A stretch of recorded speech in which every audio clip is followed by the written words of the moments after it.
Welcome, hello, Yasu, hi, it's me again, Tai, and today's topic is how did gods come into being within human minds? So, this will be a little deep diving of thoughts and theory. To those who don't know me yet, I will introduce a little and also make sure to subscribe my channel if you want to stay updated. So, my name is Tai Kölner. I'm a black magician. I'm a follower of the draconian path. I'm an author.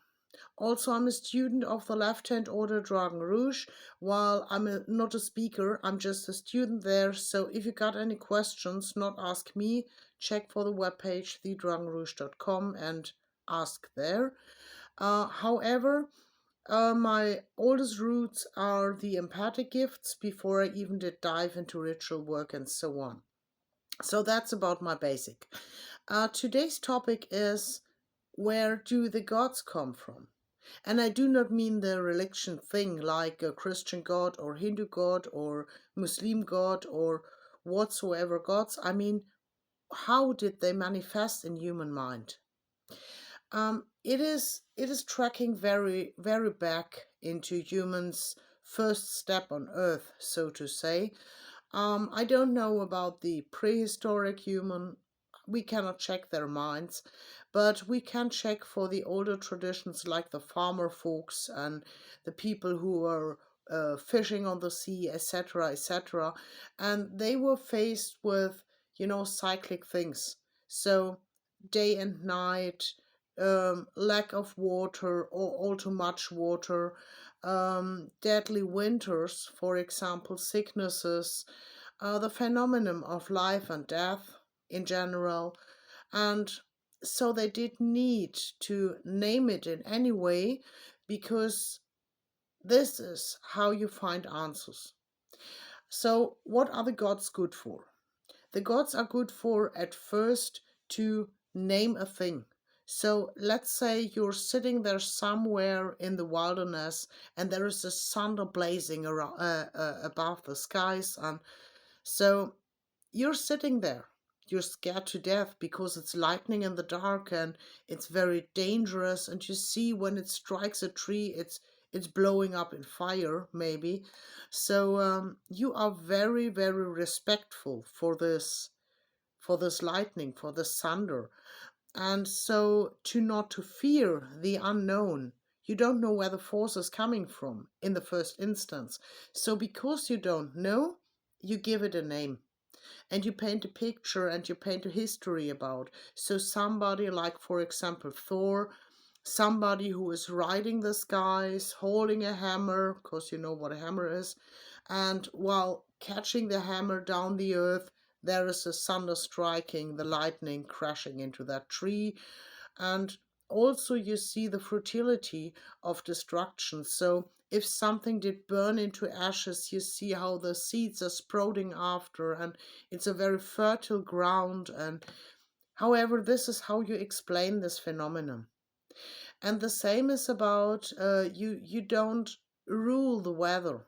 So maybe you got a good harvest or a bad harvest. So it cannot be wrong to, let's say, put an entity into your boat to dedicate some givings to make sure the next harvest will be great. So in this case, for example, about hail, she was in later time in, for example, the Roman time, it was hail was Natus, and about Natus it was told that she was stealing the young boys at first. So the young unborn boys she was stealing at her track of entities following her. But on the other side, this goddess of death was also the goddess of fertility. So if you had some grain growing on your fields, you made sure to leave a little space of grain in the end of the year when harvest was doing. So when she was riding, passing by your fields, this was the giving, the dedication to her to make sure that the next harvest in next year will be great again. So to make sure you will survive the winter. Yeah, but what do these gods embody. They embody hope. They embody security inside. Because if you know, for example, I'm a farmer. I do my best to harvest my stuff. And now I imagine somebody who is stronger than me, who will make sure that I will survive the winter. So the grain is growing great, no sicknesses, and I can store it. And so I got something to eat in the winter. This gives a little kind of security. It gives the illusion of control. So by dedicating your offerings to an entity to make sure a good harvest, you're in turn doing some security, some control works about your own life. You put this entity into the boat to make sure your life will work. So this is what these entities basically did. They did explain phenomena happening which are out of our control. And by giving these entities names, we did gain control over phenomena which had a structure we couldn't understand. So religion is basically a magical act of controlling. So as for life, death, nature, society also. And giving it a name is gaining control over this. So at least inwardly, because you cannot make the waters stopping to fall down onto earth, but you can gain the inner control of, yes, it is raining much, but it will not be too much. It will happen in its benefit for my purpose. So the other thing is, if we did imagine it, if we gave these names to these forces, do gods exist anyways? Well, are they real? They are real in their very special way. At first, by naming an energy, let's say a thunder, or a flute, or too dry, for example, a dying soil because of too much sun, or death in total, or birth, by naming these energies by names, you're taking this energy and you're compressing it into an entity. So this is basically a magical operation to bottle an energy into a being. So if it is a being, you can dedicate, you can do offerings, you can call for help, and you also could say, I take an object. Sorry, I just checked if I got something here. However, you take an object and you can focus this object as this is the deity, which is making sure everything is going fine. And if you focus all this energy onto that point, be it in imagination or in sculptures or temples or whatsoever, you are already manifesting an entity. It is a thought form entity in the beginning.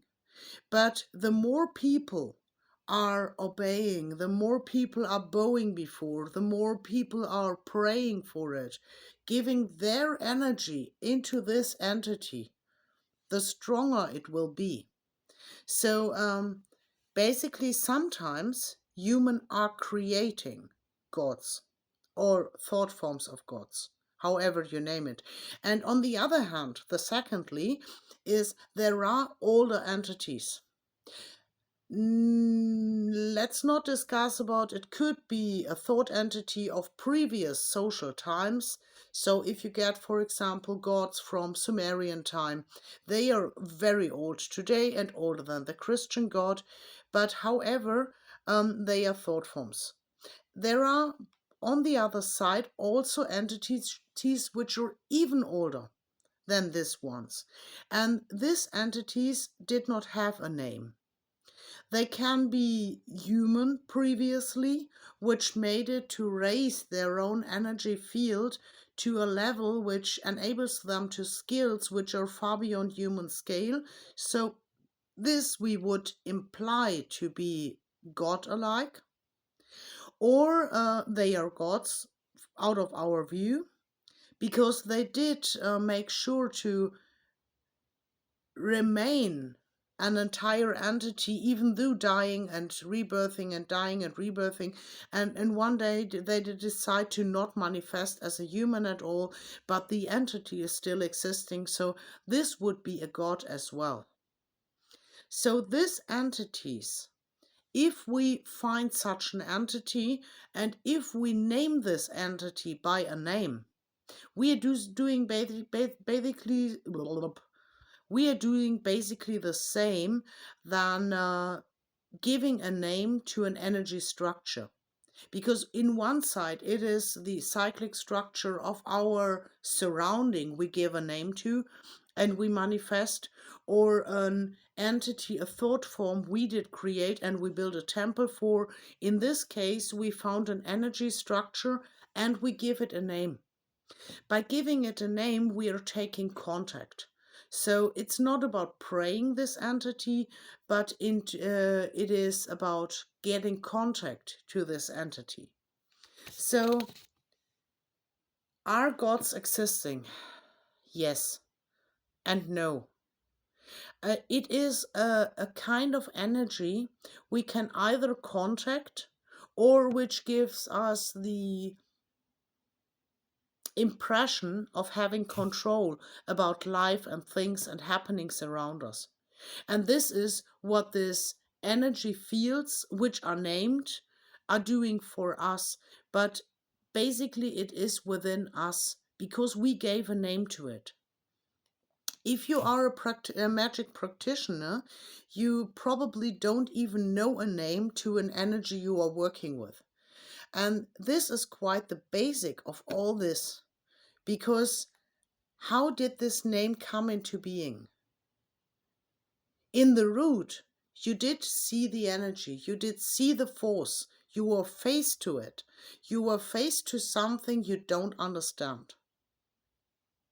And only in the very moment when you are giving a name to, or when you decide to accept it as an own entity, in this very moment it will manifest, and in this moment you will start to work with it.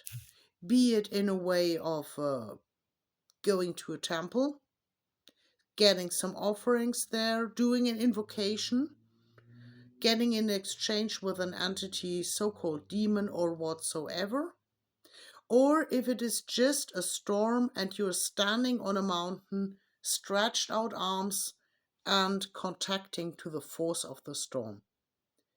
Whatever it is, gods are either a kind of a thought form, or it is an older form of energy, but because our limited perceptions, we are triggered to give it a name. And the very moment we give it a name, we start to manifest it in our worlds, and in these moments, it is a birth of a god. So this for a little food of minds. I wish you a wonderful weekend and see you next time.